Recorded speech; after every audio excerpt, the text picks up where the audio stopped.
assistir lá no Aba, tá? Então, olha só, eu tô compartilhando a tela com vocês aí, para a gente poder acompanhar, então, sobre medicamentos de ação central. São, então, alguns medicamentos que agem no sistema nervoso. Não tem como, né? Não dá tempo da gente assistir, da gente falar sobre todos, né? É praticamente impossível. Mas a gente consegue falar, então, sobre alguns. E antes da gente falar propriamente no medicamento, eu acredito muito, né? Eu particularmente acredito muito que para a gente entender como o remédio funciona, vale muito a pena a gente entender primeiro como que é a fisiologia normal, né? Como que o corpo funciona sem a ação de medicamento, como que é o funcionamento normal. Assim, a gente consegue entender como é que o remédio funciona depois. E para a gente entender a ação do medicamento, para a gente entender a fisiologia, melhor dizendo, a gente vai precisar, no caso de medicamentos para sistema nervoso, a gente vai precisar de compreender sobre neurotransmissores. Então, nós vamos ver, né, nessa aula. O que nós vamos falar nessa aula? Nós vamos estudar os neurotransmissores, 3 neurotransmissores. Nós vamos estudar dopamina, serotonina e GABA. Né? Esses neurotransmissores, esses 3, eles são extremamente importantes e atuam em algumas doenças, né? Mas a gente tem vários outros neurotransmissores, tá? É bom a gente lembrar disso. A gente tem vários outros neurotransmissores. Nós vamos focar nesses aqui. E nós vamos falar de algumas doenças. Esquizofrenia, ansiedade, depressão, e antipsicóticos e antieméticos. Isso é o roteiro da aula, de acordo com o que está lá na unidade 2.2, ok? Vamos iniciar, então, falando um pouquinho sobre a dopamina. Só um instantinho, tem uma aluna para fazer prova aqui que está me chamando aqui. Deixa eu só ver o que ela quer me falar. Professor, meu celular está quase descarregando, 18% de bateria.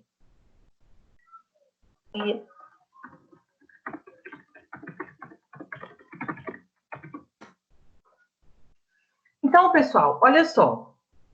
Vamos começar a falar da dopamina. A gente vê, né, na internet, muita coisa falando da dopamina e sempre relacionando a dopamina como sendo uma substância que promove sensação de bem-estar, que promove sensação de prazer, de alegria. E isso é uma verdade. De fato, a dopamina, ela tem, dentre outras, essas funções, né? De deixar a gente mais, de capacitar a gente a sentir prazer, a sentir sensação de bem-estar, tá certo? Então, olha só, a dopamina, ela é um neurotransmissor que ela pode ser produzida de 2 formas diferentes.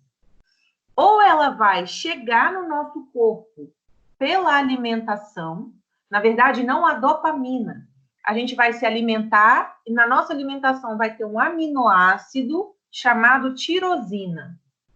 Esse aminoácido, ele vai ser convertido em dopamina no nosso corpo. Então, a nossa alimentação ter esse aminoácido, ser rica em aminoácidos e proteínas, né? Porque a proteína, no processo de digestão, a proteína, ela é quebrada em aminoácidos. Então, e essa quebra, esses aminoácidos, eles vão ser de acordo com a necessidade que a gente está no organismo, né? Com a nossa necessidade fisiológica. Então, a tirosina, ela pode vir da alimentação, mas ela pode também ser produzida pelo fígado. Então, aqui nesse quadrinho amarelo, está mostrando, tá vendo? O aminoácido tirosina chega através da alimentação, mas parte dele é produzida no fígado também. Então, ele vai chegar e vai ser convertido, a tirosina vai chegar e vai ser convertida em dopamina, através de mais de um processo. Primeiro ela passa a ser L-dopa, depois ela passa a ser dopamina. Quando ela é produzida, ela vai ser armazenada em vesículas. Vesícula é como se fosse um saquinho cheio de dopamina dentro. Então, a dopamina é uma substância, né? E a vesícula é o lugar onde ela fica guardada. Essas vesículas, elas estão localizadas no neurônio. Então, os neurônios, eles têm as vesículas que guardam a dopamina. não só a dopamina. A gente tem vários tipos de vesículas guardando vários tipos de neurotransmissores. E uma coisa, gente, que pelo menos para mim fazia diferença, eu não entendia muito bem como funcionava, talvez vocês até consigam ter uma noção disso, mas eu acho importante eu falar, é em relação aonde que estão esses neurônios. Aonde que tem neurônio que guarda esses neurotransmissores, né? Que tem essas vesículas. O que acontece? A gente tem neurônio no sistema nervoso central, no nosso cérebro, obviamente, né? Então, toda vez que a gente fala de neurônio, a gente já associa que o neurônio está na cabeça, mas a gente tem neurônio na nossa parte periférica também. Então, veja bem, a parte central é a cabeça. A parte periférica é a espinha dorsal, né? Então, a gente tem a espinha, e da espinha irradiam nervos para todas as partes do nosso corpo. Nesses nervos que estão lá no sistema periférico, irradiando para os lugares do corpo, lá também tem neurônio. Então, a gente vai ter atuação de neurônio na cabeça, e a gente vai ter a atuação de neurônio no corpo, de forma periférica, através desse estímulo sensorial, né? Essas raízes que saem da nossa espinha. Ok, pessoal? Da nossa espinha dorsal, né? Então, tudo que vem abaixo do cérebro e a coluna aqui tem sistema nervoso periférico e está se ligando, está se irradiando para outras partes do corpo. Então, faz total sentido que uma pessoa que toma um remédio para a cabeça tenha alguma ação no intestino, porque a gente vai ter irradiação nervosa para o intestino também. A gente vai ter ação de neurônio no intestino também, entenderam? Então, é mais ou menos dessa forma. O fato é, a dopamina, ela primeiro vem o aminoácido, então, tirosina, ele é convertido quimicamente, né? Algumas substâncias são adicionadas ou retiradas, uma hidroxila ou outra, descarboxila e por aí se vai, forma a dopamina. Ela vai para essas vesículas. E aí, o que acontece? O que a dopamina faz? Para que a gente precisa de dopamina? A gente precisa de dopamina para o controle motor. O que é um controle motor? Para a gente controlar os nossos próprios movimentos. Então, a gente depende da dopamina para o controle dos nossos movimentos. Se eu tiver excesso de dopamina, ou se eu tiver falta de dopamina, eu vou ter interferência no meu controle motor. Tá? Então, quando eu ando, quando eu suspendo as mãos, quando eu faço qualquer tipo de movimento, isso é o controle motor. Eu domino isso. Eu só levanto o braço se eu quiser levantar. Eu só ando se eu quiser andar. Eu não sou constrangida a fazer isso, né? Eu ando se eu quiser. Então, quem me dá esse poder de controlar o meu movimento é a dopamina no meu organismo. A partir do momento que eu tenho falta ou que eu tenho excesso, eu perco esse controle motor, tá certo? Então, por que a gente tem que entender a questão de ser um controle nosso, né? O controle é uma coisa que a gente controla. Para a gente separar as funções nervosas que acontecem sem o nosso controle, né? Então, o ritmo do intestino vai acontecer sem o nosso controle, a batida do coração vai acontecer sem o nosso controle. Então, a gente tem várias coisas no corpo que funcionam sem o nosso controle, né? E a gente tem várias coisas no corpo que funcionam sob o nosso controle. O controle motor é um. Só que, para que eu consiga exercer o controle motor, eu necessito, então, da dopamina, da quantidade ideal de dopamina. Além dela trabalhar essa parte motora, a dopamina também atua na sensação de compensação. Um sistema que a gente chama no nosso organismo de sistema de compensação, de recompensa, né? Então, por exemplo, quando você vai fazer uma prova que você sabe que a matéria é super difícil, e aí você estuda, e depois você tira uma nota boa, você é invadido por uma sensação de prazer. E esse prazer, ele é grande porque ele representa uma recompensa do esforço que você fez. Então, tudo que é um sistema de recompensa no nosso corpo, toda sensação de prazer derivada de resultados de esforços, ela tem a ver com a influência da dopamina. Se eu tiver a quantidade adequada de dopamina no meu sistema nervoso, eu consigo sentir prazer com essas pequenas recompensas, com pequenas conquistas. Então, por exemplo, eu quero emagrecer 1 quilo. E aí eu me esforço muito, eu deixo de comer um monte de coisa que eu gosto e tal. E o que motiva a pessoa a continuar fazendo a dieta? O que motiva ela é quando ela percebe um resultado. Por menor que seja, emagreci 500 gramas, falta pouco. Essa recompensa, ela é promovida, né? Essa sensação, ela vai acontecer se eu tiver dopamina trabalhando para me dar essa sensação de recompensa. A dopamina está associada ao prazer, e aí é um prazer mais exacerbado, está relacionado muito a prazer sexual. Uma pessoa com condições, com quantidade de dopamina normais, fisiológicas, ela não tem dificuldade de sentir um prazer sexual, por exemplo.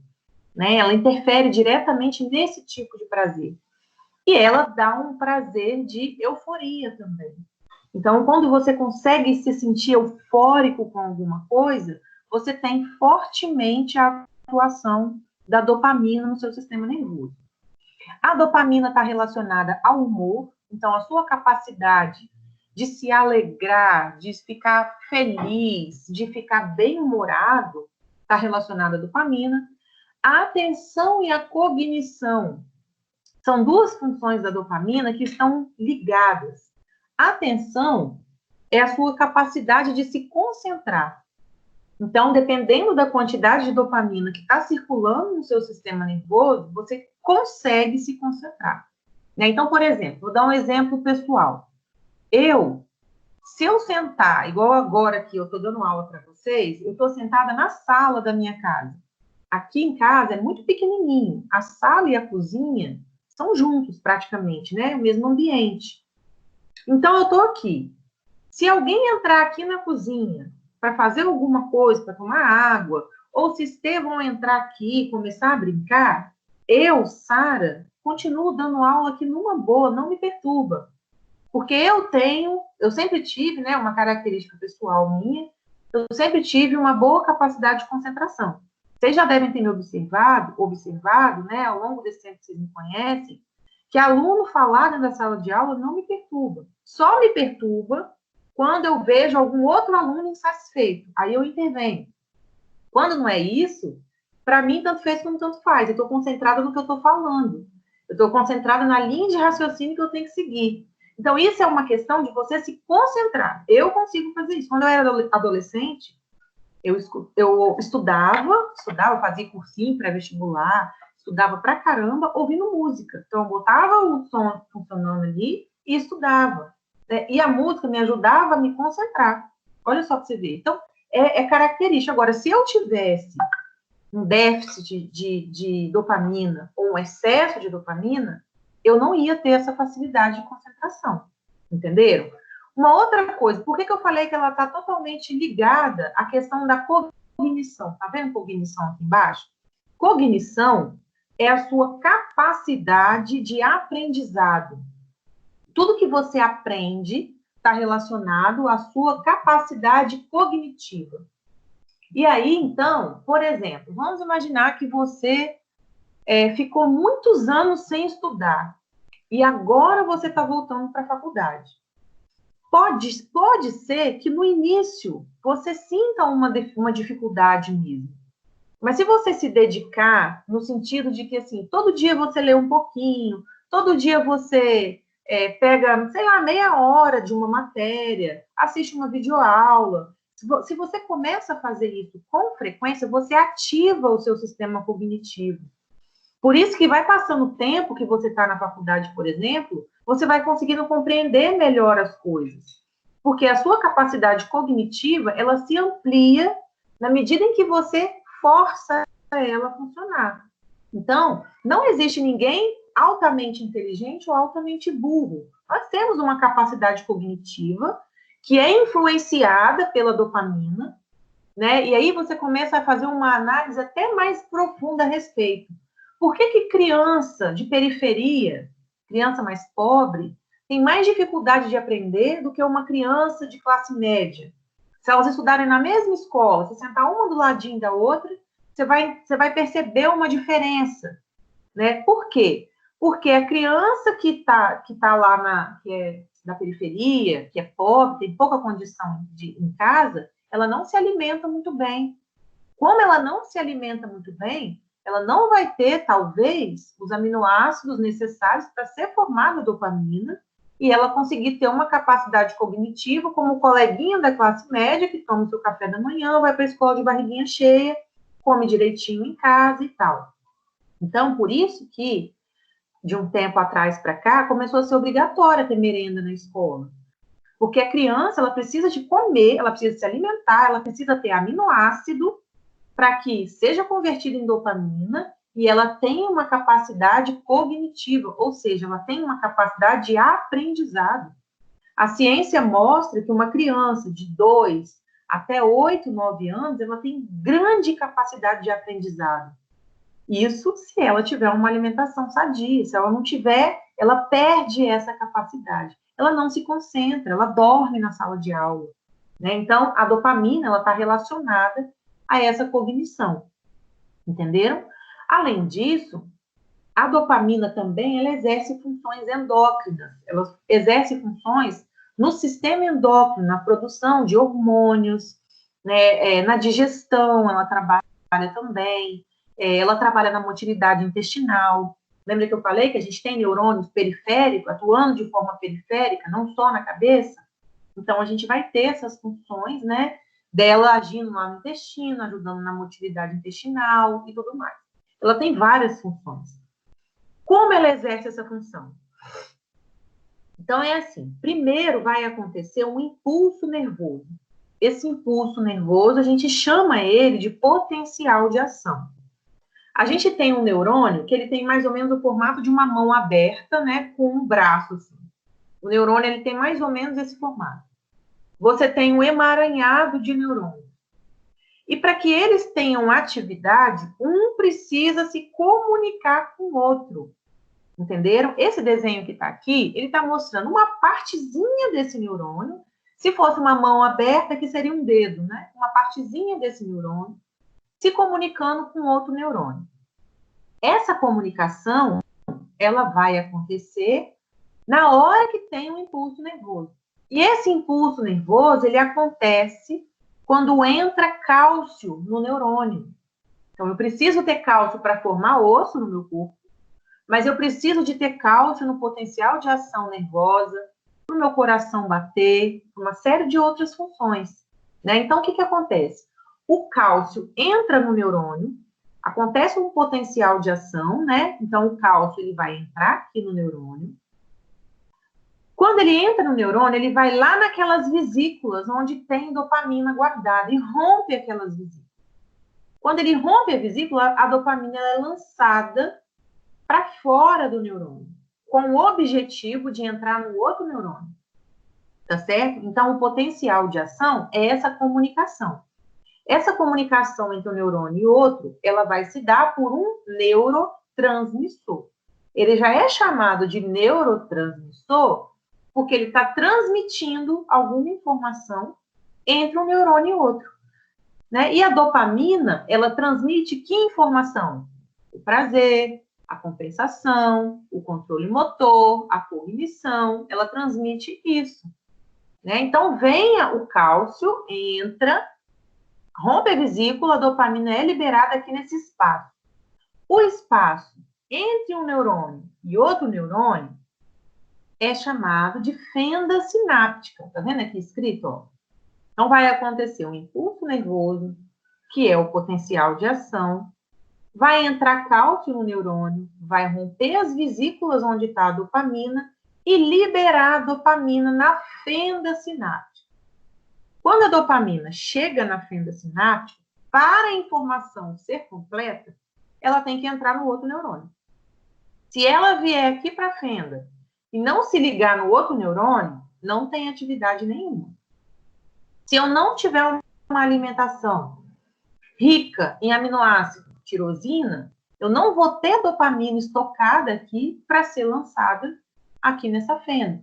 Então, eu posso desenvolver uma série de problemas pelo excesso ou pela falta de dopamina. E daí é que vem as doenças, né? Então, aqui está mostrando um neurônio dopaminérgico, que é o neurônio que tem muitas dopaminas, tá? As vesículas com a dopamina dentro.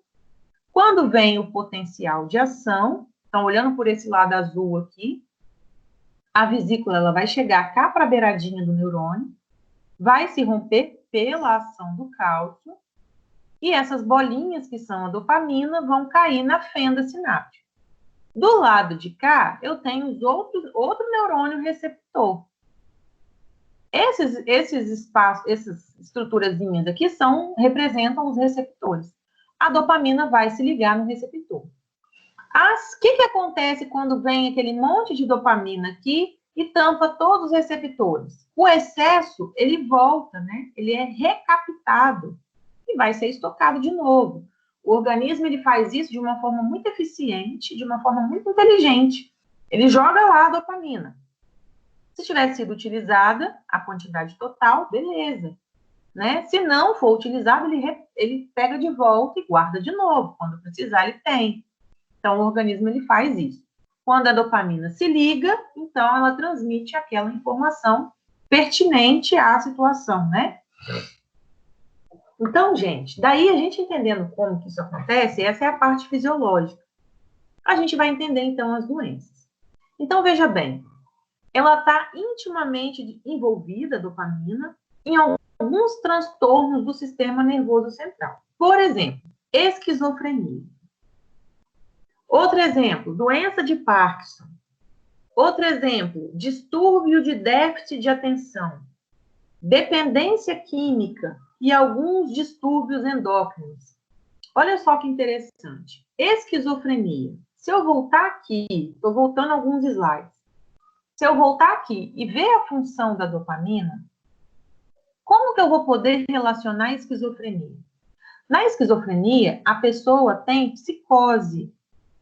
Quando ela tem psicose, ela tem uma espécie de alucinação. O esquizofrênico, ele ouve vozes, ele vê vultos, ele sente muito medo, né? Ele tem um estado psicótico, porque ele está alucinando.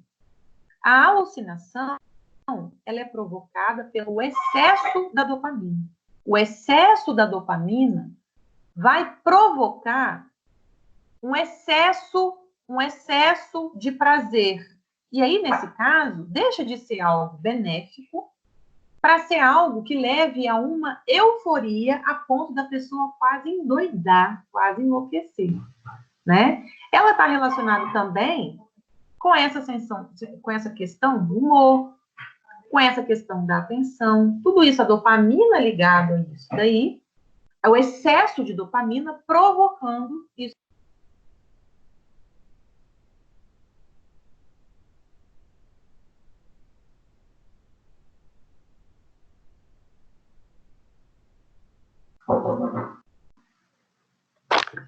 Então, o excesso da dopamina é que vai atuar nessa questão, né?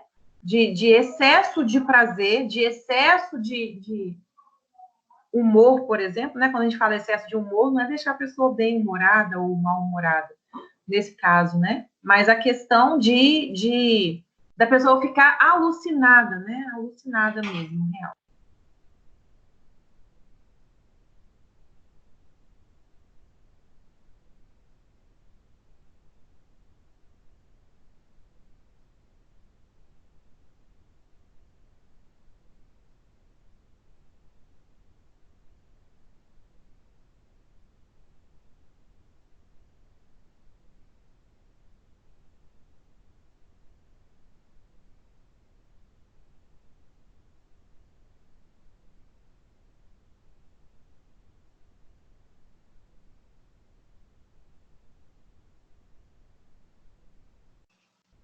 Aí, então, daqui a pouquinho eu falo um pouquinho melhor sobre a questão da esquizofrenia, né?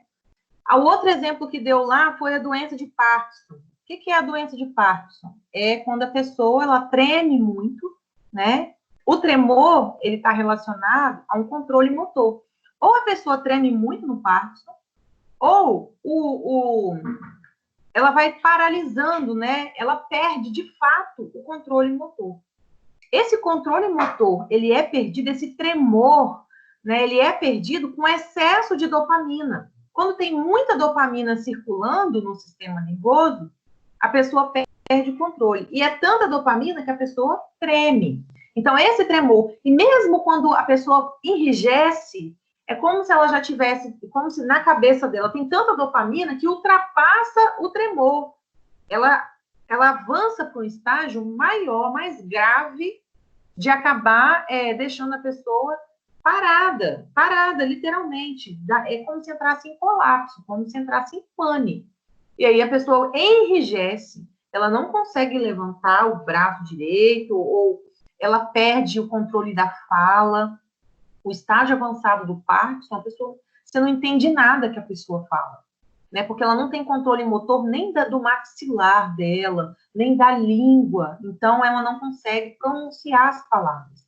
Ela está entendendo tudo, ela está ouvindo tudo, mas ela não consegue, ela não tem mais o controle motor por conta desse excesso de dopamina, né? Outro exemplo que deu lá para gente foi distúrbio de atenção, déficit de atenção, né? Deixa eu olhar. Distúrbio do déficit de atenção. Então, o que é o distúrbio do déficit de atenção? É também excesso de dopamina. O excesso de dopamina, ele provoca a criança, por exemplo, que tem o distúrbio do déficit de atenção, ela está relacionado aqui, ó, a atenção e a cognição. E aí, gente, só abrindo um parêntese, nesse caso, pode ser o excesso e pode ser a falta. Como que nós vamos diferenciar isso? Aquela criança que é ligada no 220, ela não para, ela não sossega, ela está na escola, ela não senta para assistir o professor falar, né? Ela não tem concentração. Lembra que eu disse que a atenção, que a dopamina trabalha nessa questão da atenção, está relacionada à concentração para você aprender? Então, a criança, né? Normalmente a criança tem mais isso. A pessoa ela tem uma dificuldade de se concentrar, né? No caso da criança, ela manifesta isso gritando, correndo de um lado para o outro, brigando, né? É assim, ela fica sem controle nenhum, por conta dessa atenção, por conta desse excesso, que deixa ela altamente eufórica, e aí atrapalha na atenção e fatalmente na cognição. E a gente tem também o problema da falta, que é aquele problema que eu disse a vocês, da criança que não se alimenta, por exemplo. Então, por exemplo, para vocês terem uma ideia, não vai falar sobre isso nesse conteúdo, mas para vocês terem uma ideia, a Ritalina, o que a Ritalina faz? Ela controla essa quantidade de dopamina. Por isso que ela consegue consegue a pessoa ter mais foco, consegue a pessoa ter mais atenção. Porque o metilfenidato, que é a substância da Ritalina, ela consegue controlar os níveis de dopamina no cérebro. Então, aí a criança, ela consegue focar um pouco mais, consegue, não só a criança, tá? Adulto também. Mas aí, é legal a gente falar disso, porque já aconteceu assim, várias vezes alunos virem me perguntar o que eu achava deles tomarem Ritalina em época de prova. Então, assim, o que eu acho? Qual que é o meu pensamento, né, diante do mecanismo de ação da Ritalina, diante do que ela realmente é capaz de fazer para ajudar? Ela vai ajudar a melhorar a concentração de quem não tem concentração. Sabe, se você é uma pessoa que tem as quantidades normais de dopamina, se você tem uma capacidade de concentração normal, ela não vai te ajudar em nada. Ela vai ajudar no caso do controle, ela controla a saída da dopamina, ela controla a entrada no outro neurotransmissor, ela controla o que volta, ela não deixa que haja esse excesso, né, para não causar essa disfunção, esse déficit de atenção. A pessoa não tem atenção porque ela não se concentra, né? Então, é basicamente assim. Então, por isso que eu disse que vocês entendendo a função do neurotransmissor, fica fácil você entender onde ele atua na doença, né? E aí, no déficit de atenção, seria dessa forma. Na dependência química, eu trouxe aqui nessa figura um exemplo do que acontece na dependência química. O exemplo que está aí na figura está falando sobre a cocaína. O que a cocaína faz? A cocaína, ela meio que imita a ação da dopamina.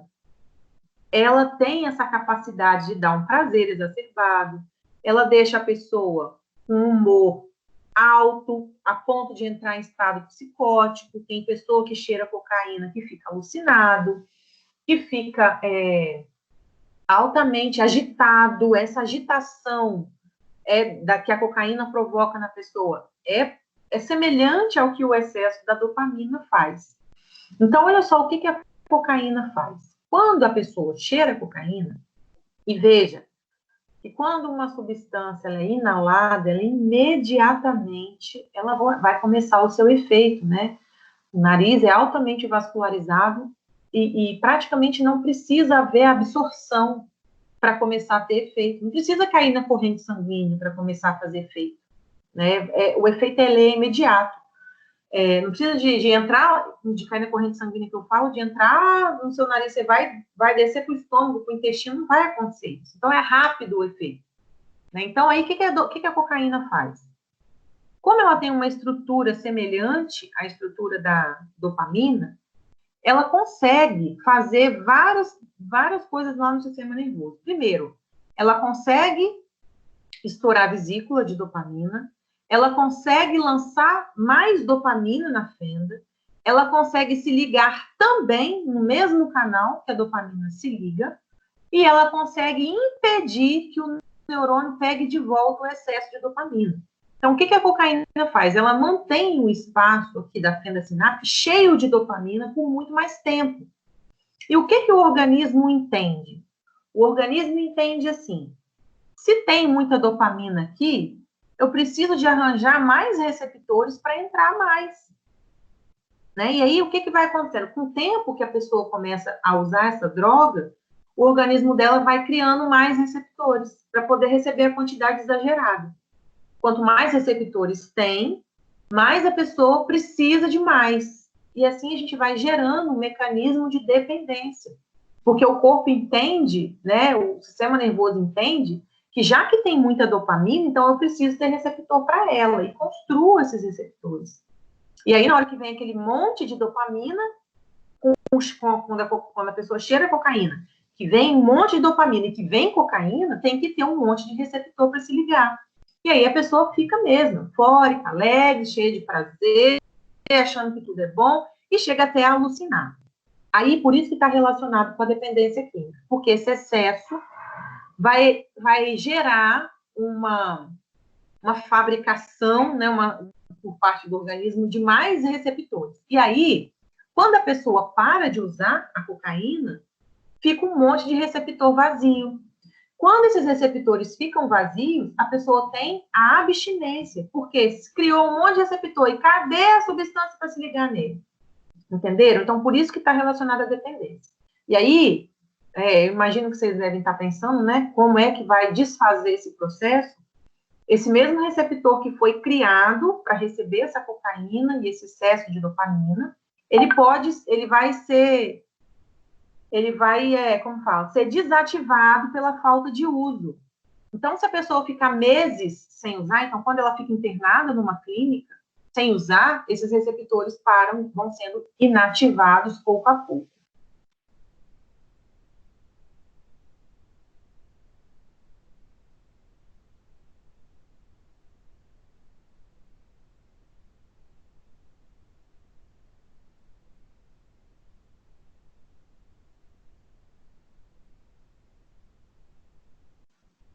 Pessoal, tá dando para acompanhar? Tá tranquilo? Então, gente, é isso. Ela tá relacionada a isso. Então, agora a gente vai falar um pouquinho dessas doenças, né? Antes de falar das doenças, eu tinha esquecido desse detalhe aqui. Existem 5 tipos de receptores para dopamina. Não preciso de vocês decorarem isso, porque vocês vão estudar isso na farmacologia, né, de forma mais detalhada. Mas existem 5 receptores: D1, D2, D3, D4 e D5. Os receptores D1 e D2, eles são receptores excitatórios. São esses os receptores que estão do outro lado da fenda sináptica. Então, vem um neurônio, libera e o outro recebe. Essa parte do neurônio que recebe tem predominantemente esses receptores D1 e D5. Eles é que causam a excitação, né? Eles que são excitatórios, ok? E aí, a gente tem o D2, o D3 e o D4, que a gente chama eles de inibitórios. Esses são inibitórios, eles têm nos dois lados, no neurônio que manda a dopamina e no neurônio que recebe a dopamina. Né? Em todos os 5 vão se ligar a dopaminas, ok? Só que a gente fala que é inibitório quando faz aquela recaptação, quando faz aquela volta. Então, ele é inibitório porque ele está inibindo o efeito. Se ela está voltando, ela não está fazendo efeito. Entenderam? Então, é bem isso. Daiane, está entendendo direitinho? Então, valeu. Que bom que você está gostando. Essa é uma aula que normalmente as pessoas acham legal, né? Porque trabalhou com o sistema nervoso, né? É legal. E aí, pessoal, tá falando aqui, agora a gente vai começar a falar sobre os medicamentos, né? Sobre os medicamentos e as doenças, onde que a gente vai ter a atuação da dopamina. Os medicamentos, eles são chamados de agonistas dopaminérgicos. Eu lembro que na aula que a gente falou sobre remédio de pressão, eu falei para vocês sobre o que faz um antagonista. Eu até usei assim a brincadeira, falando assim que o antagonista é o rival, é aquele que tenta imitar e que vai lá e tenta imitar a ação e tal, né? Eu até comentei isso com vocês, que bloqueia a ação e tal. Seu antagonista, né? Agora, o agonista é aquele que vai lá e impede a dopamina, ele se liga no mesmo lugar que a dopamina se liga, tá certo? Então, o que ele vai fazer? Quando a pessoa toma um agonista dopaminérgico, ela vai tomar um medicamento que vai se ligar no mesmo receptor da dopamina e que não vai deixar a dopamina se ligar. Todos esses problemas que a gente viu está relacionado ao excesso da dopamina. Então, eu não posso ter excesso de dopamina. Se eu não posso ter excesso, eu não posso deixar ela agir. Então, lembra que eu disse que quando vem um impulso nervoso, a dopamina vai lá para a fenda sináptica. Aí ela vai se ligar no receptor do próximo neurônio. Parte que não foi usado vai voltar. E se esse neurônio que pega de volta não conseguir pegar tudo, ela vai sair pelo nosso organismo, vai ser excretada. Ela vai cair na corrente sanguínea e vai sair pela urina, e vai sair pelas fezes, ela vai ser excretada do organismo. Né? Então, o que acontece com o remédio que é antagonista dopaminérgico? Ele vai chegar lá e ele vai bloquear esse canal. Ele não vai deixar que a dopamina haja. Né? Então, lembra que eu falei? Antagonista compete com a dopamina. Agonista faz a mesma coisa. Antagonista compete. Então, ele não deixa a dopamina agir. Ele faz um bloqueio. Então, quando eu tenho um antagonista dopaminérgico, ele está indo lá e bloqueando a ligação da dopamina. Se está bloqueando a ligação da dopamina, está deixando aquela dopamina na fenda. E aí, lembra que eu disse que existem 5 tipos de receptores? 2 estão no neurônio que recebe, 3 estão no neurônio que pega de volta. Esses antagonistas, eles vão ter, dependendo do remédio, eles vão ter mais seletividade por um ou por outro receptor. O fato é que a gente não pode ter ausência total de dopamina. A gente precisa de ter uma quantidade que faça um efeito normal para o organismo, que faça um efeito fisiológico. Isso é o que a gente quer. Né? Então, você vai ter um antagonista que vai bloquear, e aí esse bloqueio, ele depende do remédio, ele depende da dose, ele depende da quantidade de dopamina que a pessoa tem. E aí, gente, o neurologista, ele não vai mandar dosar. Ele não vai mandar falar assim, vê lá quanto que tem de dopamina no exame aí, para eu saber qual a dose do remédio que eu passo. Ele não faz isso. Ele vai passar o remédio de acordo com a clínica da pessoa. O que a pessoa manifestar. Então, por exemplo, chega uma mãe lá falando que o filho não tem atenção na sala de aula, que o filho corre, que o filho morde as outras crianças, que o filho é agressivo, aí o médico vai pensar numa dose para aquela criança. Aí é uma criança que não tem concentração, mas é abobada, está no mundo da lua, não é tão agitada, mas aí ele vai ter uma outra dose para aquilo ali. Então, dependendo da manifestação clínica, é que o medicamento ele é selecionado, tá certo? Esses antagonistas da dopamina, então, que eles vão lá e ligam no canal, eles competem no canal da dopamina, mas não fazem o mesmo efeito que a dopamina faz, ele só bloqueia a ação dela, né? Ele é utilizado em doenças como esquizofrenia, doença de Parkinson, antieméticos e várias outras doenças. Esses que estão citando aqui são os que estão no nosso material, ok? Isso aqui eu já falei para vocês, tá? O excesso de dopamina, o que ele faz. E aí, agora, a gente vai falar um pouquinho da esquizofrenia. A esquizofrenia, ela afeta jovens e adultos. Isso quer dizer, gente, que a gente não tem diagnóstico de esquizofrenia em criança. A gente só tem esse tipo de diagnóstico no início da adolescência, né? Da adolescência em diante. Você não tem diagnóstico de criança esquizofrênica. Manifesta-se a esquizofrenia, inicialmente, né? Normalmente, quando o jovem ele começa a ouvir vozes, e aí as pessoas pensam que ele realmente está ficando alucinado, né, e tal. E isso não, na infância, não se considera isso como uma coisa anormal. Quando uma criança ouve voz ou conversa sozinha, a gente considera isso natural. A gente fala que a criança tem amigo imaginário e tal. Então, a gente não considera nada de errado com uma criança que faça isso. Então, a partir da adolescência que se faz esse diagnóstico de esquizofrenia, né? Então, tem vários outros sintomas. Nós vamos falar. O fato é que existe uma alta taxa de suicídio entre as pessoas que são esquizofrênicas, né? O que faz com que que a esquizofrenia reduza a expectativa de vida da pessoa em até 30 anos. Então, isso significa que uma pessoa que iria viver 60 anos morre com 30, morre com 40. Uma pessoa que viver 70 anos morre com 40 anos. Mais ou menos isso. Não porque a esquizofrenia mata, mas porque a esquizofrenia muitas vezes leva a pessoa ao suicídio.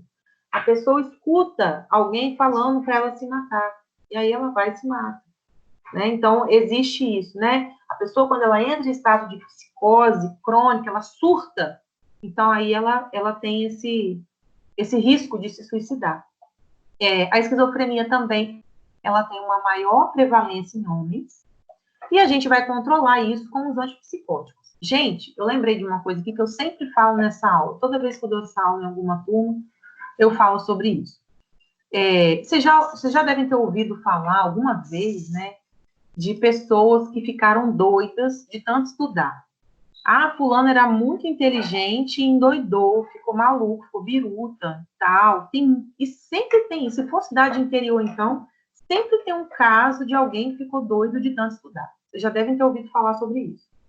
Eu lembro quando eu mudei para cá, eu trabalhava na farmácia, tinha uma mulher que passava, eu trabalhava no centro de Guarapari, na rua do shopping, e aí tinha uma mulher que passava lá, não falava coisa com coisa não, e todo dia, mais ou menos no mesmo horário, ela passava falando sozinha, e tal, não incomodava ninguém, né, mas passava ali naquele mesmo horário, todo dia, aí o pessoal da farmácia falava que era uma mulher, que ela tinha ficado doida de tanto estudar, que ela já tinha passado em não sei quantos concursos, que ela era, não sei se ela era engenheira, não sei se ela era médica, era alguma coisa assim, que a mulher enlouqueceu de tanto estudar. Um outro caso, por exemplo, e por que existe essa associação? Porque a gente está vendo aí que o excesso de dopamina influencia na cognição. A cognição é a capacidade de aprendizado. Então, normalmente, os esquizofrênicos, eles têm muita dopamina, e normalmente eles são muito inteligentes, porque eles têm uma alta capacidade de aprendizado. Não é que a pessoa nasceu inteligente, sabe tudo, porque ela tem a capacidade de aprender mais, por conta daquela dopamina que ela tem lá em excesso. provoca um monte de coisa ruim, mas que aumenta a cognição da pessoa. Então, é normal que a pessoa esquizofrênica, ela seja muito inteligente. Lá na farmácia de alto custo, que foi a última farmácia que eu trabalhei, na farmácia de alto custo eu tinha um paciente lá, jovem, tá? Ele não tinha 30 anos ainda, não. E eu tinha época que ele mesmo ia buscar o remédio dele, ele era esquizofrênico. Muitas vezes ele ia buscar, mas a grande maioria das vezes, quem ia buscar o remédio dele era a mãe dele. E aí, depois de algum tempo que eu estava lá na farmácia, que a gente vai ficando íntimo do paciente, né, eu perguntei para a mãe dele o que tinha acontecido com ele, né, se tinha muito tempo que ele era esquizofrênico, porque ele era um esquizofrênico que os remédios dele nunca funcionava por muito tempo, sabe? Passavam uns meses e ele tinha que trocar de remédio, ele estava sempre trocando de remédio. Então, um dia eu perguntei à mãe dele se ele tinha ficado esquizofrênico há pouco tempo, tipo assim, estava buscando ainda um tratamento que fosse estabilizar a esquizofrenia dele. E aí ela me disse assim, que ele é uma pessoa muito inteligente, que ele passou no primeiro concurso público dele, ele ainda estava na faculdade, ele tinha 19 anos, e que todos os concursos públicos que ele fez, ele passou. E aí, quando ele terminou a faculdade, que ele podia ingressar para trabalhar, ele não passava nos testes psicotécnicos. Então, por exemplo, na esfera federal, principalmente na esfera municipal, você tem que comprovar a sua habilidade cognitiva numa prova, mas você tem que provar também sua sanidade mental em provas psicotécnicas, em vários testes psicológicos. Tem algumas que você tem que provar sua capacidade física em provas físicas, né? E aí, no caso desse rapaz, a mãe dele falou que ele sempre passava em concursos, mas ele não passava nessa parte desse exame psicotécnico. E aí que chegou uma época que ele começou a ficar muito agressivo dentro de casa. Diz ela assim que ele quebrava as coisas dentro de casa como se ele estivesse vendo um ladrão, como se ele estivesse vendo um inimigo.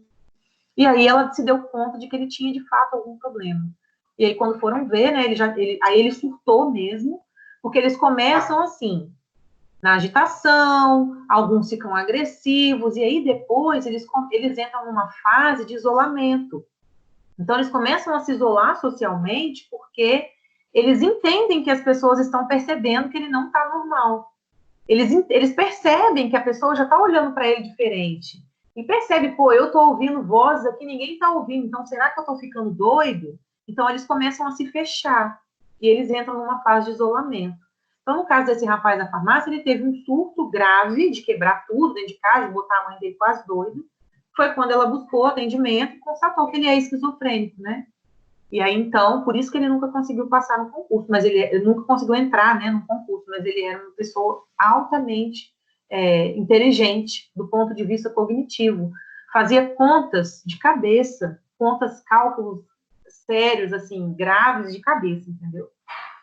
E aí é normal essas pessoas que são muito inteligentes, quando a gente fala, ficou doido de tanto estudar. Não é por causa de estudar que ficou doido. Era inteligente porque tinha já esse excesso de dopamina que poderia levar a uma psicose, tá? Então, a gente controla com antipsicótico. Quem são os medicamentos antipsicóticos? Os medicamentos antipsicóticos, eles são, então, também chamados de neurolépticos. Léptico significa, a palavra léptico quer dizer que acalma, tá? Então, ele acalma, dá uma acalmada nos neurônios, né? Eles são chamados de anti-esquizofrênicos e também são chamados de tranquilizantes. Eles são divididos em dois tipos, os típicos e os atípicos. Daiane, você é um amor, você é um chuchu. Obrigada. Aí, pessoal, eles são divididos em duas classes, de típicos e de atípicos. Os antipsicóticos típicos porque eles foram os primeiros a serem desenvolvidos na indústria farmacêutica, né? Quem inventou esse primeiro foi um médico que trabalhava num manicômio. Então, na época que as pessoas iam para manicômio, que tomava choque, né?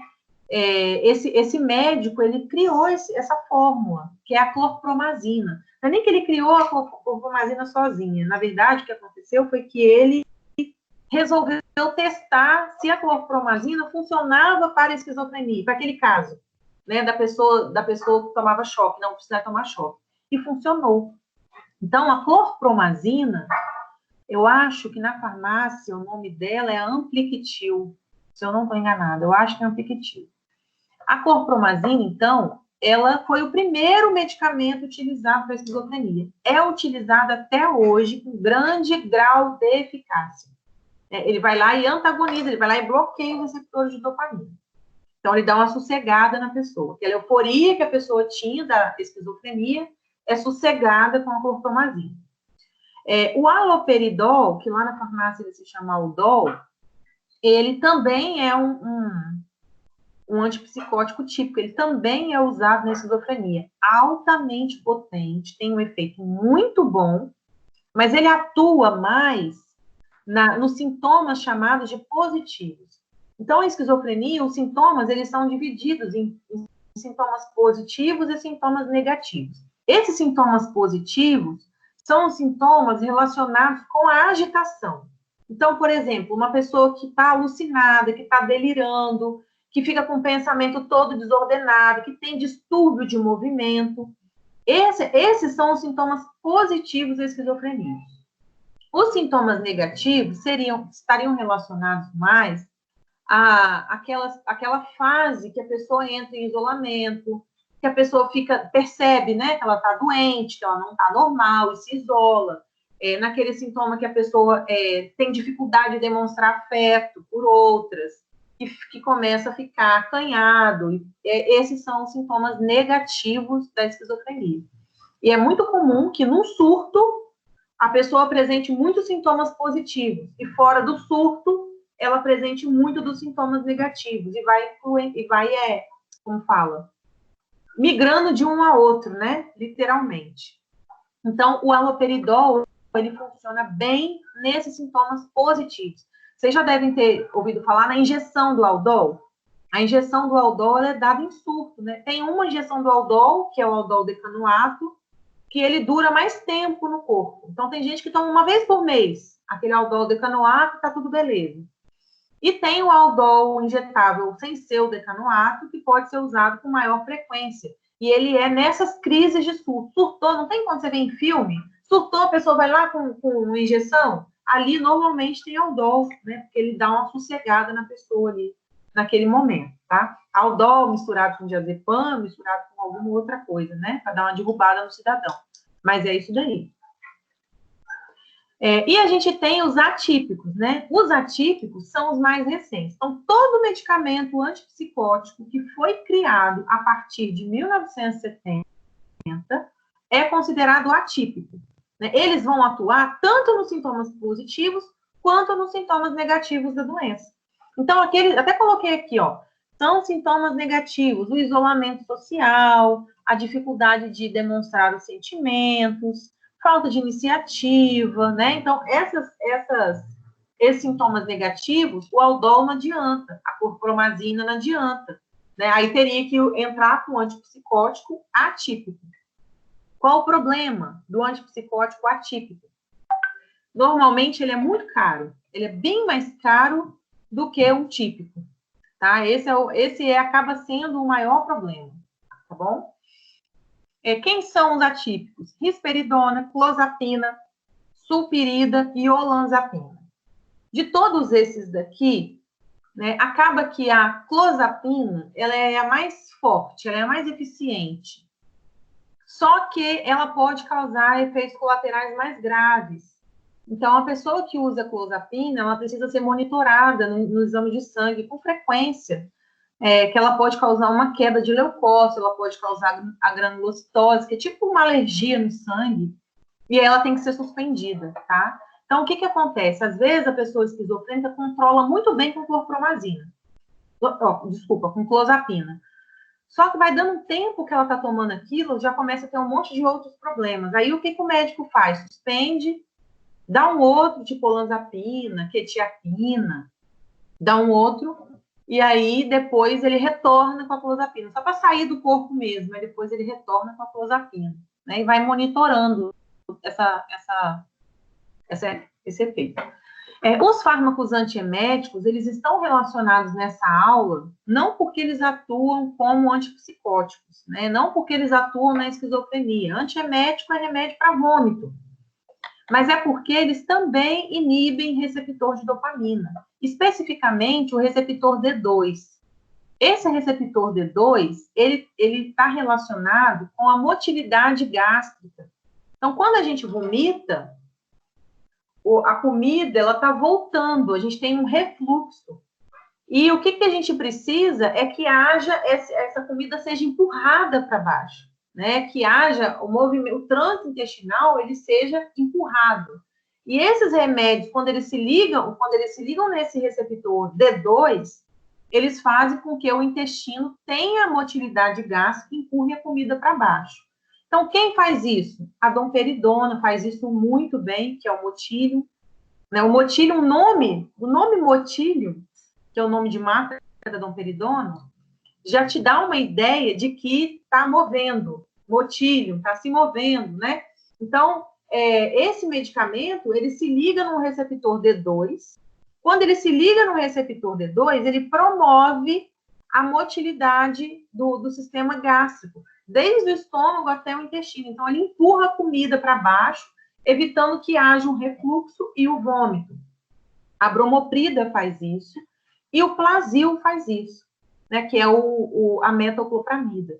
Todos eles fazem isso. O problema da metoclopramida, que é o Plasil, é que ela, além de se ligar nos D2, que tem relação com o intestino, ela vai se ligar também em alguns outros receptores lá no sistema nervoso central e vai atrapalhar a questão do controle motor.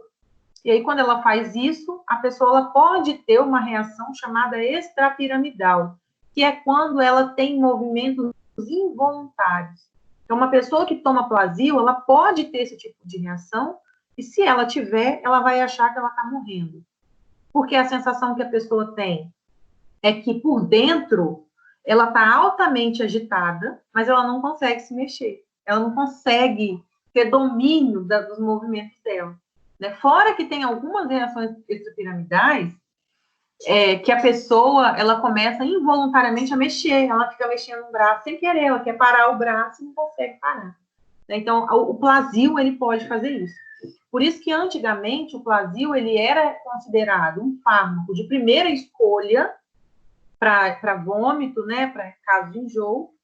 E aí, por conta de muitas reações extrapiramidais, ele não é mais a primeira escolha. Vem a bromoprida primeiro, usa o Vonal, aí, por fim, se não der jeito, eles vão no Plasil, né? Então, ele age também nesses receptores de dopamina.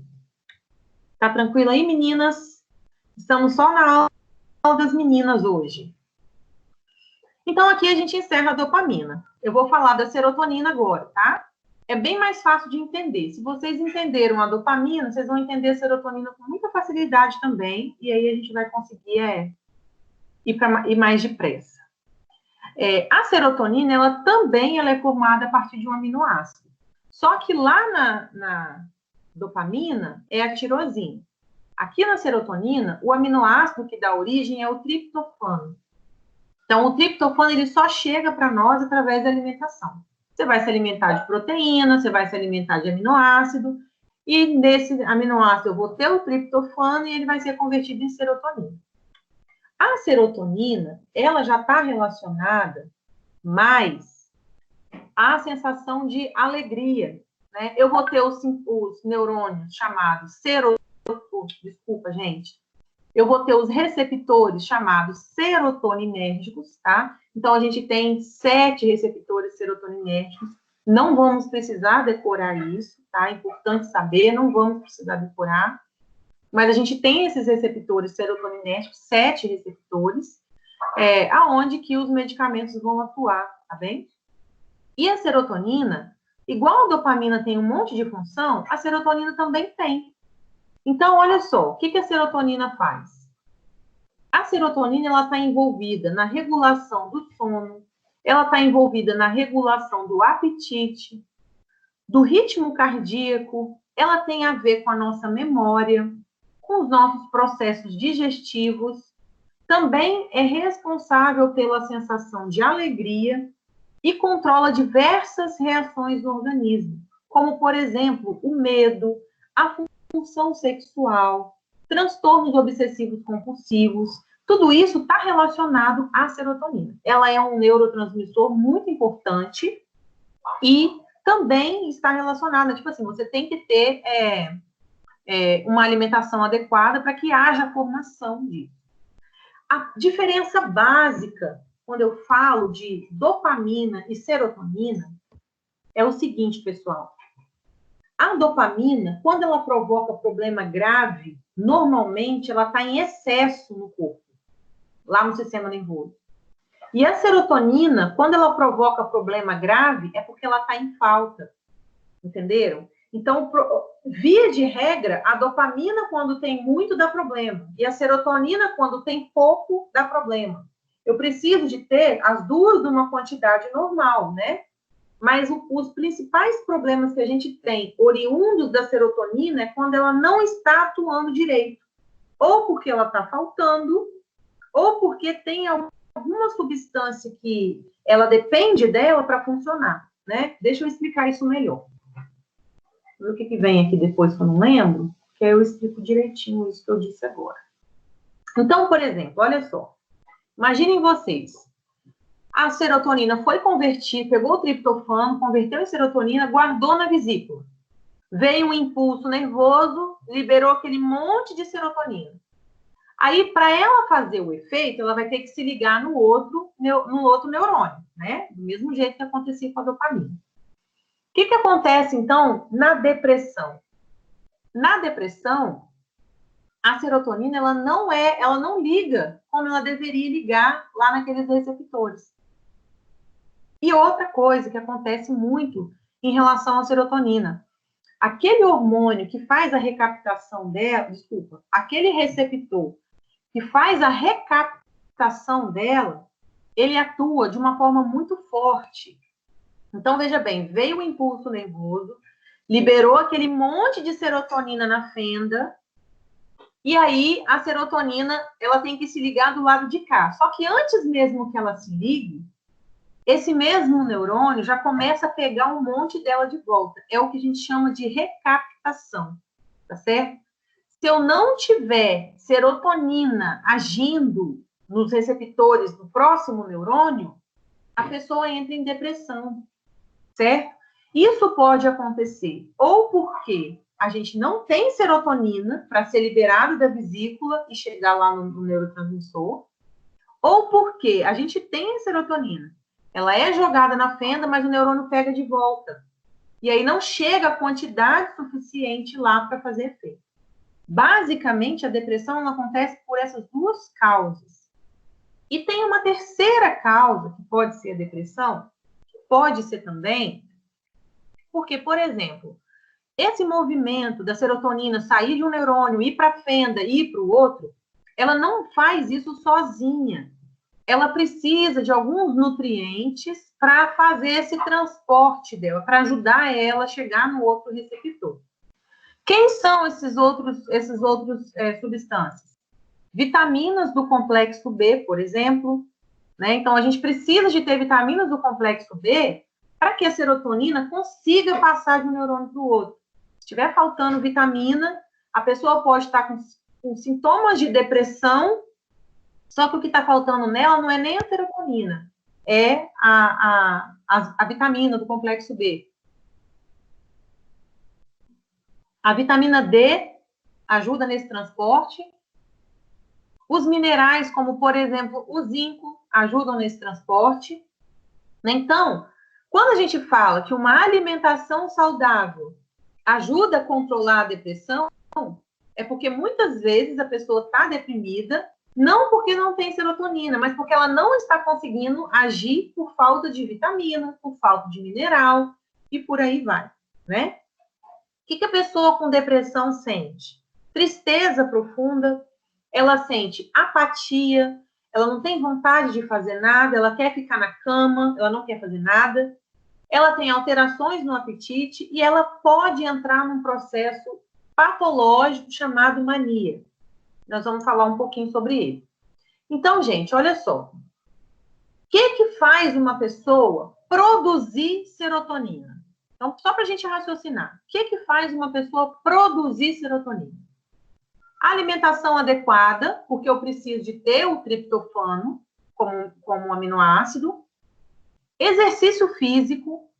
Qualquer exercício físico que você faça, depois de 20 minutos fazendo esse exercício, começa uma produção de serotonina. Então, na sua alimentação, vão ser aproveitados os aminoácidos e vai ser produzido mais serotonina. Então, a atividade física ajuda. Espera aí só um pouquinho, gente. Deixa eu abrir essa janela aqui, que eu tô morrendo de calor.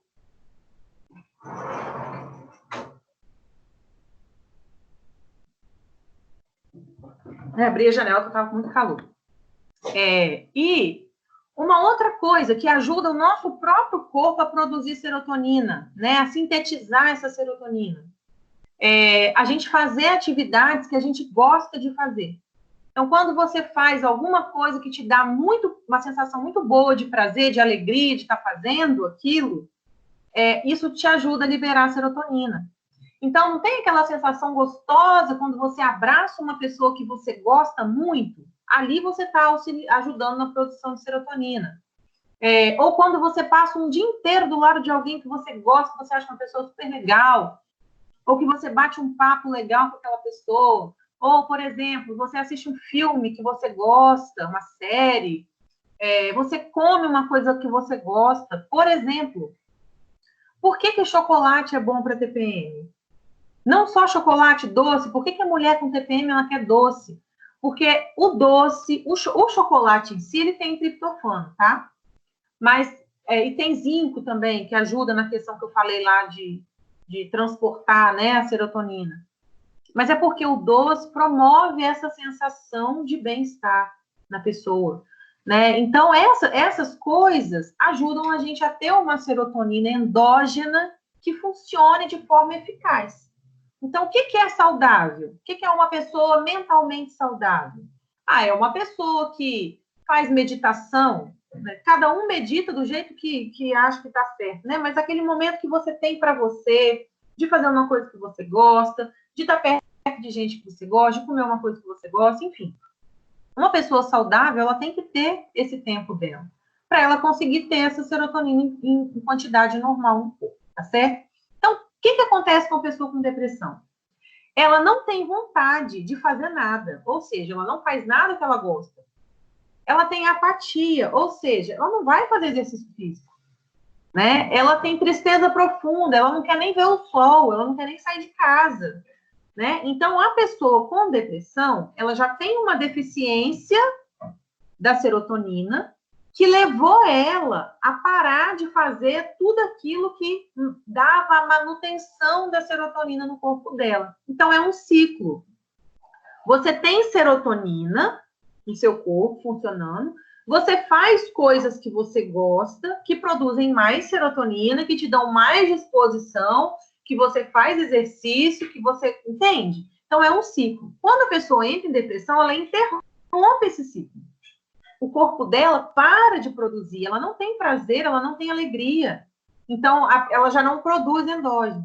Daí, ela precisa de um tratamento onde ela vai ter a serotonina atuando. E como é que funciona o tratamento de antidepressivo? O que um antidepressivo faz? Eu vou pular isso aqui porque não é necessário.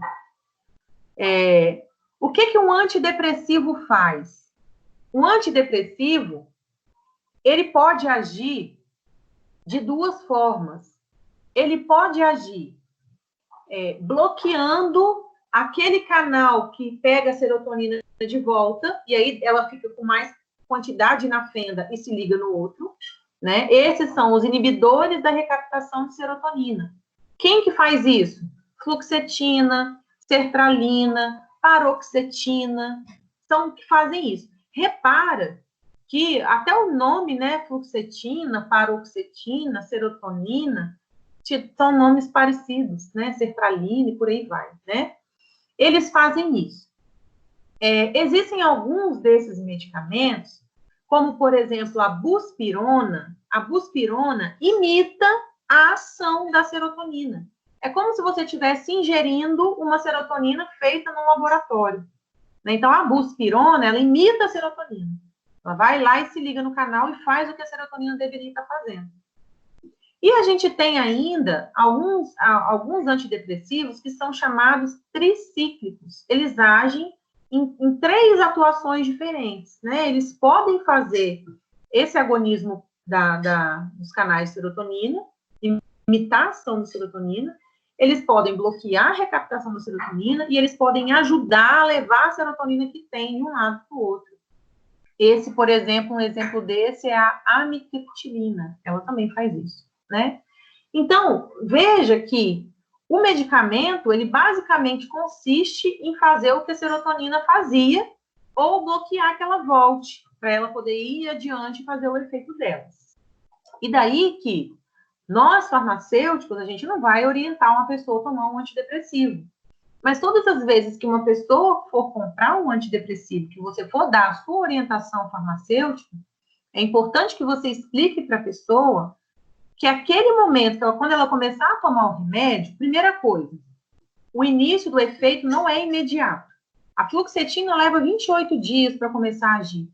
Tomando direitinho, ela leva 28 dias. Né? Alguns levam 10 dias, não é um efeito imediato. Então, a pessoa vai ter que tomar e ter paciência. Né? Se você olhar a bula da fluoxetina, você vai ver que ela fala que tem risco de suicídio. Por quê? Porque no início do tratamento, a pessoa não vê resultado. E aí, muitos acabam se desesperando, né? Tá tomando remédio, não está vendo resultado nenhum, vai lá e se mata. Acaba criando coragem para fazer isso. Então, tem que avisar o paciente, ó, vai levar 1 mês para fazer efeito, tem que tomar assim mesmo, não tem que ter paciência.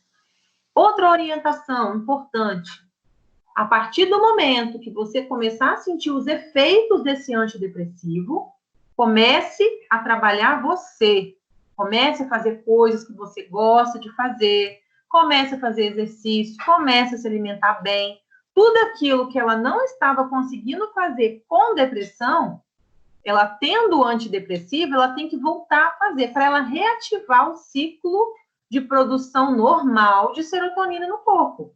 Se não, ela vai parar o remédio, o problema vai voltar. Né? E esses remédios, eles não causam esse tipo de dependência de abrir mais um monte de canal, uma dependência química. Ele causa, sim, uma dependência psicológica. A pessoa começa a acreditar que o remédio só funciona a pessoa começa a acreditar que o problema só se resolve se tiver a presença do remédio. E não é verdade. Esses remédios são para tratamento. Então, a pessoa vai tomar e ela tem que entender. A partir do momento que ela começou a tomar um antidepressivo, ela está ganhando um tempo para ela se reestruturar, para ela se reorganizar. Aquela alegria que ela vai passar a sentir, aquele prazer que ela vai passar a sentir, não são dela, são do remédio, é artificial. E ela tem que ter consciência disso, que ela está produzindo um efeito artificial. E o objetivo disso tem que ser se reestruturar, começar a ativar o ciclo endógeno de produção e manutenção de serotonina. Deu para entender, gente?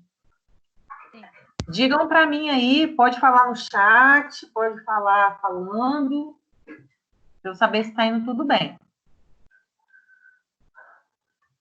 Gente, aqui está fazendo muito calor, e aí?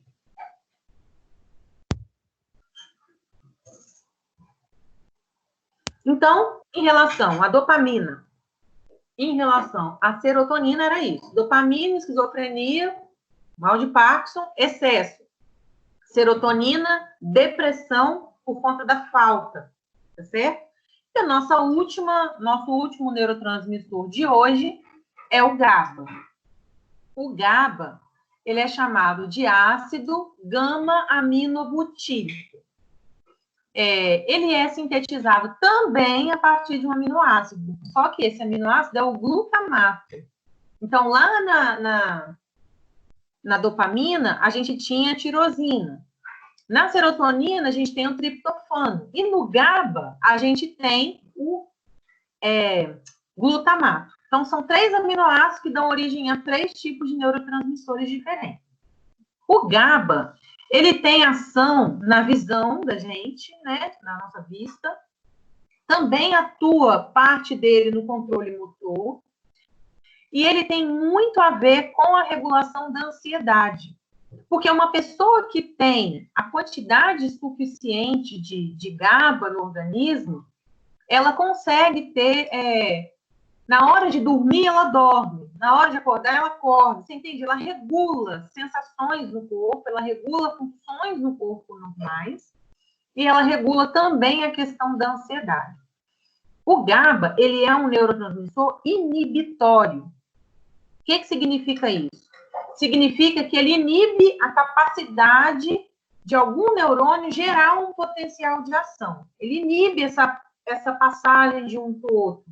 Então, uma pessoa que está muito ansiosa, que está muito agitada, que não consegue dormir, quando ela usa o GABA, quando ela usa algum medicamento que ativa os canais do GABA, ela consegue relaxar, entende? Ela consegue dormir, ela consegue ter qualidade de concentração, qualidade no sono. Hoje em dia, é muito normal as pessoas tomarem GABA. Eu, particularmente, eu tomo GABA. O GABA puro, tá? Não estou falando de um medicamento que vai atuar no canal do GABA. Esses medicamentos que atuam no canal do GABA são medicamentos controlados. Eu estou falando do GABA mesmo, tá certo? Então, o que ele faz? Quando a gente toma o GABA, a gente toma à noite. Ele não vai te dar sono igual o Rivotril te dá. Mas ele é um medicamento que ele inibe o potencial de ação em algumas regiões do cérebro e você consegue relaxar. No que ele faz essa inibição de potencial de ação em regiões específicas, aí você relaxa. Aí quando você dorme, a qualidade do seu sono é melhor. E em nível periférico, ele age na musculatura. Então, ele ajuda no ganho de massa muscular. Ele evita que a pessoa perca massa muscular. Então, por exemplo, uma pessoa idosa, você não quer que ela perca massa muscular. Então, o GABA ajuda nisso. Né? E não tem perigo de você tomar o GABA, tá, gente? Porque ele é um neurotransmissor. Ô, Alessandra, ele é um remédio manipulável. Deixa eu ver se eu tenho aqui perto de mim para te mostrar. A Alessandra tá precisando. Minhas aulas vão... Ó, vê se você tá enxergando aí. Esse daqui é o GABA que tem aqui na minha casa. Acho que vai ficar... Tá dando para ver? Tô botando na câmera. Esse é o GABA, 400 miligramas. É uma dosagem super tranquila. A gente manda manipular. Existe para comprar em loja de suplemento, existe para comprar na farmácia, tá? E ele não tem perigo de tomar, porque você está tomando o mesmo que você já tem endógeno. Então, se o seu organismo não precisar dele, ele não usa. Entende como? Não tem perigo de você utilizar, não. Quando você toma um remédio que potencializa canal de GABA, aí sim é tarja preta, aí sim tem que analisar se precisa, tá bem? Agora, o GABA mesmo não tem perigo de tomar, não. Então, ele é bom para poder regular. Eu tomo ele para poder me dar mais criatividade, me ajuda a dormir melhor, né? Também pela questão do ganho de massa muscular. Depois dos 30, a gente começa a perder muita massa muscular, então ele dá uma segurada nisso. Mas, assim, o principal para mim foi para me deixar assim, menos estressada, entende? Porque, assim, igual, por exemplo, nessa fase que a gente está passando, aqui na minha casa, por exemplo, eu estou trabalhando de casa, né? Eu dou aula para vocês de 7 às 10, mas fora isso, eu praticamente passo o dia fazendo as coisas. Ou eu estou preparando aula, ou eu estou corrigindo prova, ou eu estou preparando atividade, ou eu estou corrigindo atividade. Você fica o dia inteiro trabalhando. E aí você perde meio que a noção, né? Tipo assim, eu estou dentro de casa. Quando você está no trabalho, você vai trabalhar e volta para casa. Agora, quando você está dentro de casa, a gente tem uma dificuldade de separar qual é a hora de trabalhar, qual é a hora de não trabalhar, e acaba que você não para, você fica o tempo inteiro. Peraí, gente, tem uma enjoada aqui latindo.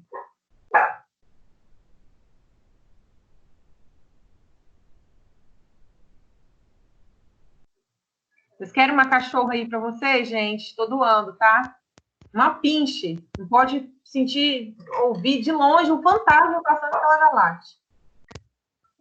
Então, pessoal, para mim, eu tô tomando o GABA, por isso, porque assim, aí eu fico estressada, entendeu?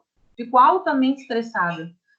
Não sei, você começa a confundir um pouco as coisas e isso leva a gente a um nível muito grande de estresse. Então, a partir do momento que a gente toma um medicamento desse, que tem a capacidade de te relaxar, você consegue ficar menos estressado, você consegue ter uma qualidade de sono. Isso estou falando por mim, que estou tomando e que realmente funciona, tá? Mas no caso dos medicamentos, o que acontece? Ó, tá vendo? Ela não para, ela tá ouvindo o Estevão falar lá no quarto e ela tá latindo. E ela late pro Estevão o tempo todo. Tipo assim, o Estevão tomou o lugar dela, entendeu? Aí ela late para ele o tempo todo. Tirando daqui, fazendo favor, meu, porque tá atrapalhando. Peraí, gente.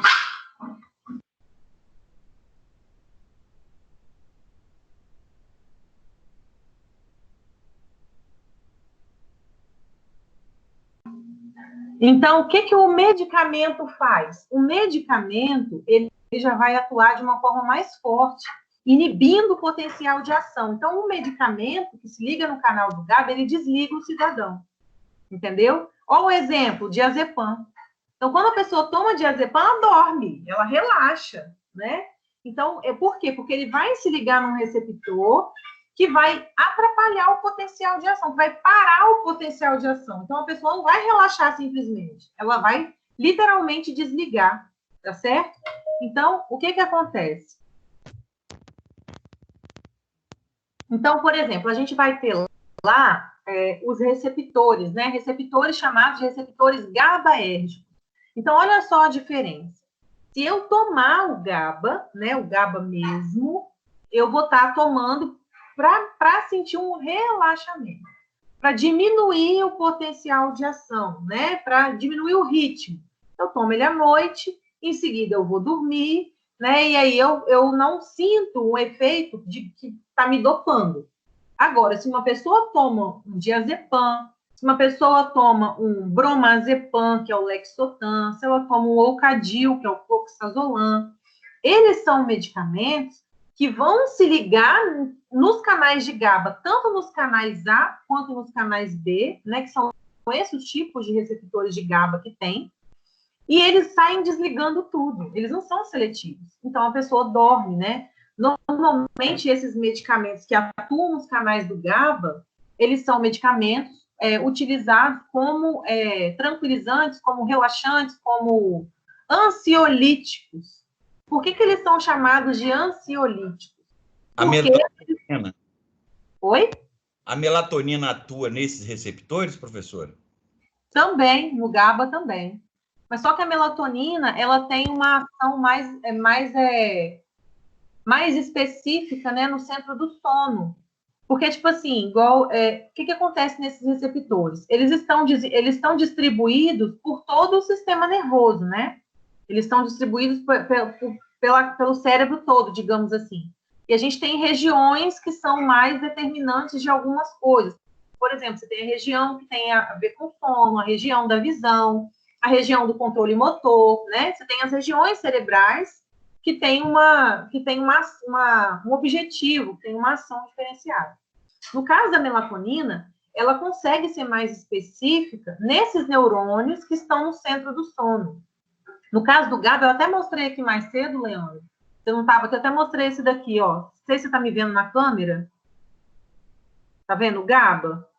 Como eu estou falando do GABA, né? Eu estou falando do GABA como neurotransmissor. Né? Então, o que acontece? O GABA, ele tem algumas funções. O neurotransmissor GABA, ele tem algumas funções específicas que estão voltadas para a área da concentração, do relaxamento, até em nível periférico, de construção de massa muscular. Ele melhora a qualidade do sono. Por que ele faz isso? Porque esse neurotransmissor, o GABA, a função dele inibir potencial de ação. Então, tipo assim, enquanto você tem potencial de ação, você está ligado, você está agitado, você está desenvolvendo suas atividades. E nisso, seus neurônios estão lá se comunicando o tempo inteiro. Quanto mais agitado você está, né, entre aspas, agitado, você está acordado, você está praticando suas atividades, os seus neurônios eles estão nessa agitação constante, nessa comunicação constante. Para vocês terem uma ideia, quando uma pessoa faz um processo convulsivo, é porque ela tem muito potencial de ação acontecendo ali, é uma descarga de potencial de ação. Entendeu? O que o GABA faz? Quando vai chegando determinados momentos, né, ou determinadas horas, ou à noite, ou diante de uma situação de medo, diante de uma situação onde você precisa ter mais controle, o GABA vai lá e inibe alguns potenciais de ação em algumas partes do seu cérebro. E aí você consegue relaxar. Então, quando a gente toma o GABA ele vai ser utilizado para isso, para dar uma relaxada, para melhorar a qualidade do sono, para melhorar a concentração. Você está muito agitado, ele te concentra. Entendeu? Desliga alguns potenciais de ação e você se concentra. Né? Então, ele é muito, muito eficiente. Eu falando por mim, que eu tomo, ele é muito eficiente para isso. Né? No meu caso, eu contei para as meninas aqui, antes de você entrar, que eu comecei a tomar por conta do estresse que eu estava sentindo.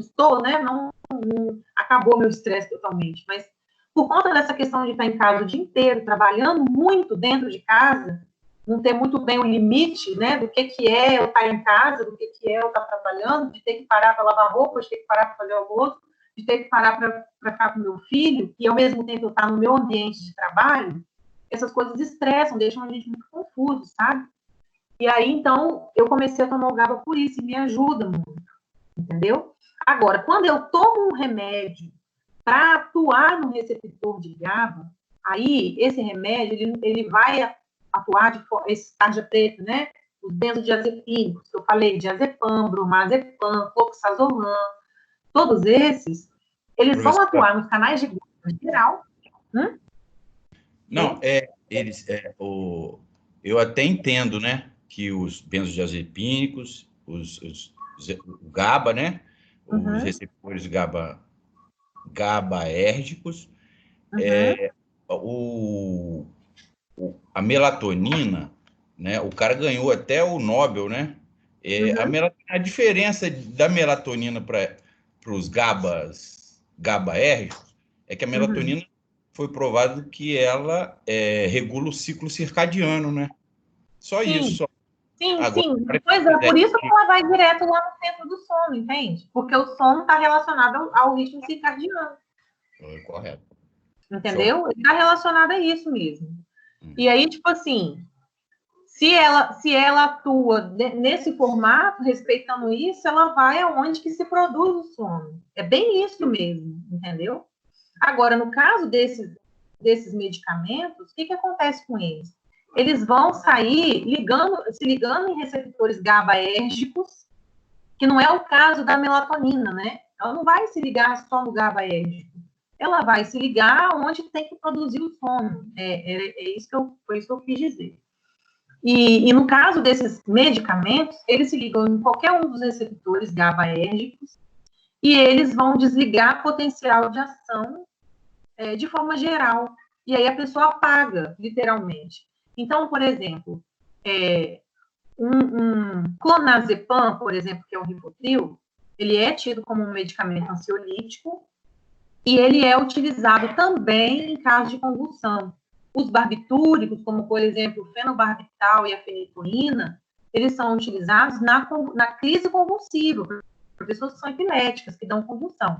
Lembra que eu disse que a convulsão é um potencial de ação acontecendo de forma muito abrupta, uma descarga que está acontecendo ali, de neurônio, de comunicação, né, de neurotransmissores e tudo mais. Então, quando eu tenho um benzodiazepínico agindo, e quando eu tenho um barbitúrico, eu consigo desligar isso. Então, eles são usados na convulsão também, para poder desligar, apagar a pessoa, né? Então, antigamente, se falava que esses medicamentos são sossega-leão. Não é porque o GABA, os receptores GABAérgicos, eles dão sono. É porque eles são inibitórios. Então, tudo que se fala em inibir potencial de ação, a gente tem receptores GABAérgicos envolvidos. Ou GABA-A ou GABA-B. Né? Então, sempre quando eu falar em potencial de ação, eu tenho receptores em acabar com o potencial de ação, melhor dizendo, eu tenho receptores GABA envolvido aí, porque o GABA inibe potencial de ação. Então, se o receptor de GABA não está sendo usado, o potencial de ação está acontecendo. A partir do momento que o receptor de GABA é utilizado, está inibindo o potencial de ação, entendeu? No slide anterior, a gente fala exatamente isso, né? Que aqui no canto aqui, que o GABA é um neurotransmissor inibitório. Ele diminui a probabilidade de um neurônio disparar um potencial de ação. Então, quando eu tenho GABA agindo no receptor dele, ele inibe a possibilidade daquele neurônio, onde ele está ligado, disparar um potencial de ação, né? E aí, no caso dos medicamentos que são GABAérgicos, ou seja, se eles são GABAérgicos, eles vão se ligar, eles são agonistas, eles vão se ligar e fazer esse canal funcionar. Qual é o funcionamento desse canal? Bloqueia o potencial de ação. Então, o mecanismo de ação potencializam a ação que o GABA tem, né? A ação do GABA. Se ligam no receptor, promove um aumento da afinidade do GABA ao receptor GABA-A, vai acontecer um influxo de íon cloreto. Então, lembra que eu estava falando que quando o potencial de ação acontece, eu tenho entrada de cálcio? Para o potencial de ação acontecer, eu tenho entrada de cálcio. Aí eu disse a vocês, o cálcio entra, rompe as vesículas de serotonina, rompe as vesículas de dopamina e libera essas substâncias da fenda. A gente tem que entender que isso tudo está acontecendo ao mesmo tempo, né? Então, por que não tem potencial de ação o tempo inteiro? Porque quem entra para poder fazer o potencial de ação é o cálcio. Mas quem entra para acabar com o potencial de ação é o cloreto, é o cloro, né? Então, eles entram, quando entra cloro, aí vai acontecer uma inibição da célula. E é basicamente assim que funciona o mecanismo de ação. Então, desliga, né, o potencial de ação. Para uma pessoa que está tendo uma convulsão, ela precisa ser desligada. Tem que ter esse medicamento. Quem faz isso? Fenobarbital, fenitoína, tiopental, que são medicamentos chamados de barbitúricos, que vêm e acabam com esse potencial de ação e interrompem uma crise convulsiva, por exemplo. Qual o problema desses medicamentos, né, para o sistema nervoso? Eles causam uma tolerância e eles causam também dependência. Qual é a diferença de tolerância para dependência? Tolerância é uma característica comum aos medicamentos em geral. Qualquer medicamento que você comece a usar sempre e muito tempo, o seu organismo começa a metabolizar ele de uma forma mais eficiente. Então, o efeito dele vai sendo perdido, você precisa aumentar a dose. Então, por exemplo, vamos imaginar que eu tenho dificuldade de dormir e eu resolvo tomar Dramin para poder conseguir dormir. Dramin é um remédio para enjoo que dá sono. Então, eu resolvo tomar o Dramin, que ele é menos perigoso, né?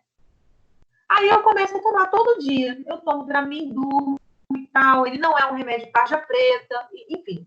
Só que aí tem 5 meses, 6 meses que eu estou ininterruptamente tomando Dramin. O que vai acontecer? Quando o Dramin entra no meu corpo já conhece aquela substância química. Então, ele começa a estabelecer mecanismos de metabolizar aquilo mais rápido. E aí o Dramin já, depois de 6 meses tomando, ele já não estou falando 6 meses, gente, assim, de geral, não sei quanto tempo seria não, tá? E aí ele começa a não mais me fazer dormir. Aí eu vou lá e tomo 2. Então não é que o Dramin causa dependência, é que o Dramin provoca tolerância, assim como quase todos os medicamentos. Repara que uma pessoa que é hipertensa, que ela é idosa, ela não tomou o mesmo remédio de pressão a vida inteira. Ela tomou um tempo, daí a pouco ela precisa trocar, porque o organismo passa a tolerar, desenvolve uma tolerância àquele medicamento. Tolerância está relacionada à capacidade de metabolização. Dependência já é outra coisa. A dependência é quando o organismo, no caso de uma dependência de medicamento, acontece no nível do sistema nervoso central. É aquilo que eu mostrei na hora que eu falei da cocaína. O organismo começa a criar novos receptores, né? E aí o corpo fica dependente daquela ação daquele medicamento. Ou o corpo cria novos receptores, ou o corpo deixa de produzir o que ele produziria de forma endógena para o remédio agir. E aí você passa a depender do remédio. Entenderam? Uma coisa que não tem nada a ver com o sistema nervoso, mas que vale a pena para a gente entender mais ou menos a questão da dependência, é o seguinte. Uma pessoa que toma anabolizante, por exemplo. Um homem que toma anabolizante. O anabolizante, ele é um hormônio, né, que imita a ação da testosterona no corpo do homem. Aí o homem começa a tomar anabolizante. O que o corpo dele entende? Já está chegando aqui a testosterona, eu não vou ficar aqui produzindo testosterona. E aí o testículo para de produzir a testosterona porque já está recebendo testosterona através de uma medicação. Entende? E aí, com o tempo de utilização, vai atrofiar o testículo dele, pode ser que nunca mais ele consiga produzir sozinho, dependendo do tempo que ele ficar usando a testosterona. No mecanismo de dependência, lá no sistema nervoso, acontece de forma semelhante. A pessoa começa a tomar um medicamento, né? Por exemplo, um fenobarbital. Ela toma fenobarbital para poder inibir o potencial de ação. E ele faz isso através dos canais de GABA. Então, com o tempo, o GABA endógeno dela, que deveria estar fazendo aquela ação, para de fazer, porque já tem um remédio fazendo. E aí, dificilmente ele volta a fazer como ele faria antes. Ou seja, gera uma dependência química daquele medicamento. Então, a dependência química, ela está relacionada à quantidade de substância ingerida, à quantidade de receptores que foram utilizados, tá certo? E esses medicamentos, eles têm essa possibilidade. Por isso que eles têm tarja preta. A tarja preta no remédio indica a possibilidade de dependência. Você vê que a fluoxetina, que nós falamos dela no antidepressivo, ela não é a tarja preta, ela é uma tarja vermelha, porque ela não causa dependência química. Ela pode causar uma dependência psicológica, ela pode causar uma dependência psíquica. Ela não causa uma dependência química ou se não física, né? Que o seu corpo, seu fisiológico precisa daquilo. Entenderam? Então, esses barbitúricos, esses medicamentos que atuam nesses canais de GABA para desligar o potencial de ação, eles têm a possibilidade de causar dependência nas pessoas. Né? Eles induzem as enzimas, que são metabolizadoras dos fármacos, a provocarem também sintomas de abstinência. Daí passa a ser dependência, tá certo? Efeitos colaterais: sono, confusão mental, amnésia, afeta habilidades manuais, porque tem a ver com controle motor, né? Enfim, tem mais coisa, tem muita coisa ruim que eles causam, acabou. Mas eles causam muitas coisas ruins como um mal necessário nesse caso. Eu não digo um mal necessário, um Rivotril, um diazepam, eu não digo não, porque eu acho que é possível a pessoa descobrir o que está causando uma insônia, uma perturbação, sem precisar do medicamento. Agora, no caso de epilepsia, é mais complicado, né? Aí precisa de ter uma intervenção medicamentosa. Pessoal, é isso. A gente veio direto sem intervalo, né? Então, já falamos dos 3 neurotransmissores e das doenças relacionadas e também dos medicamentos. Vocês têm alguma pergunta? Falem comigo, gente. Não, Alessandra, a sertralina ela não causa esse tipo de dependência física, química, não. Ela causa uma dependência psicológica, da pessoa acreditar que só vai ficar sem a depressão se estiver tomando ela. Então, lembra o que eu falei da importância da orientação do farmacêutico no momento que a pessoa está comprando um remédio? Por então conta pode disso. dar um placebo, né, professor? Oi? Então pode dar um placebo para essa daí, né? Da sertralina? Não, Por que você? não, se causa psicológico, né? Dá um placebozinho e fala assim, ó, toma essa Não, daqui. eu tô falando na dependência dela psicológica, assim, o que Brincadeira. acontece? Como você não estava aqui antes, você não ouviu a explicação que eu dei para elas a respeito da manutenção endógena da serotonina, né? A pessoa que toma sertralina é porque ela não está tendo uma ação da serotonina no corpo como deveria, né? E aí ela acaba fazendo um quadro de depressão. Quando ela está depressiva, ela interrompe um ciclo natural do corpo de produção de serotonina, de manutenção dessa serotonina. Né? E aí o que eu expliquei para elas é que quando a gente vai fazer a dispensação de um medicamento desse, a gente precisa explicar para o paciente que ele tem que entender que o tratamento é temporário. Ele não vai precisar de tomar para o resto da vida o medicamento. Ele tem que aproveitar o tempo que o medicamento vai dar a ele, porque as sensações que o medicamento vai produzir de não depressão, de alegria, de euforia, não é da pessoa, é do remédio. Então, a pessoa tem que se conscientizar e retomar atividades que fazem com que o ciclo normal, fisiológico da serotonina se reinstale. Né? Ele fica parado na depressão, então a roda precisa girar. Tipo assim, a pessoa precisa fazer exercício físico, a pessoa precisa se alimentar melhor, a pessoa precisa de fazer atividades que ela gosta de fazer, e precisa também de ter um processo de autoconhecimento para descobrir o que causou aquilo nela. Né? Então, ela precisa da sertralina? Ela precisa. Não é uma questão do placebo por isso. Né? Mas se no tempo que a sertralina estiver ajudando ela retomar o ciclo fisiológico dela de serotonina, ela não vai precisar mais. Entendeu? Nesse sentido, ela não causa dependência física, não. Ela causa mais uma dependência psicológica mesmo. Algo mais, pessoal? Não? Tudo certo? Então é isso, a aula foi gravada, eu vou agora colocar para baixar, ela leva um tempo, não consigo postar ela no mesmo dia, porque às vezes é de um dia para o outro para o programa converter para mim. E aí amanhã, no máximo, ela já vai estar disponível lá no Avo para vocês, e aí vocês podem assistir se precisarem, se os colegas que faltaram precisarem também, vai estar lá. Ok, pessoal? Sara, Oi? Sara, eu não consigo, é difícil conseguir entrar na aula no início, ou você entra 6h30 da tarde, ou, por exemplo, agora que eu entrei já era 8 e cacetada, entendeu? Porque na hora, 7 horas, não tô conseguindo entrar nas lives, entendeu? Nas ao vivo. Sério? Olha só, o que acontece? Hoje eu entrei, era 6h44. Hoje eu entrei nesse horário. Mas a gente pode combinar de eu entrar antes, tipo assim, eu recebo você e você fica ligado aí e a gente, Isso. na hora que eu começar a aula, você vem, entendeu?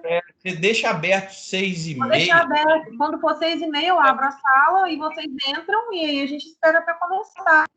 Eu acho Aqui. que vale para todos os professores, se puder avisar Aviso. Inclusive, Leandro, a Croton, ela mandou para a gente uma planilha para a gente preencher todas as aulas, tipo assim, se teve alguma dificuldade, se algum aluno reclamou de alguma coisa, porque a gente está percebendo que a gente tem poucos alunos frequentando as aulas online.